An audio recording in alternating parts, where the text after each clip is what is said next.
भारत के पहले राजा का नाम बताओ। चंद्रगुप्त मौर्य भारत के पहले शासक माने जाते थे। ये 24 साल भारत में राज किए। फिर दूसरा? बिंदुसार 25 वर्ष, सम्राट अशोक 41 वर्ष, ये तीनों मौर्य वंश के थे।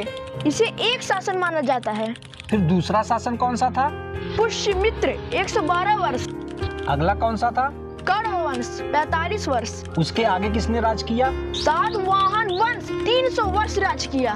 फिर अगला राजा कौन बना? कुषाण वंश, ये लगभग 200 वर्ष राज किए। उसके बाद किसका नंबर आया?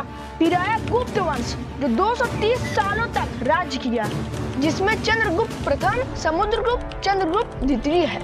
फिर इनसे किसने सत्ता ली? फिर आता है हर्षकाल, जो 41 साल तक शासन किए। फिर इसके बाद कौन राजा बना? फिर आता है राजपूतों का शासन, जो 550 वर्ष तक बिना संघर्ष के शासन किए। उसके बाद राजपूतों को किससे किससे संघर्ष करना पड़ा?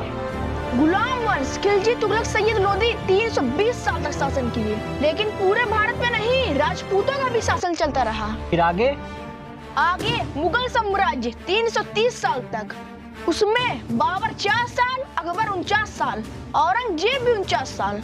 मुगल शासक से लड़ने वाले कोई नहीं थे। राजपूतों का शासन चल रहा था, लेकिन राजपूत कमजोर हो गए थे। उसके बाद किसका नंबर आया? उसके बाद मराठा साम्राज्य 150 साल, जिसकी नींव रखी छत्रपति शिवाजी महाराज। मराठाओं के बाद? मराठाओं के बाद आता है अंग्रेजों का दमनकारी शासन, जो 190 साल तक चला। भारत में इतने बड़े बड़े राजा हुए, ये क्यों कहीं नहीं विदेश में आक्रमण किए? जिसका पेट भरा रहेगा, जो संपन्न रहेगा, वो क्यों किसी से लड़ाई करेगा? मतलब? जिसने भी भारत पे आक्रमण किया, वो सब के सब जीवन जीने के लिए संघर्ष कर रहे थे।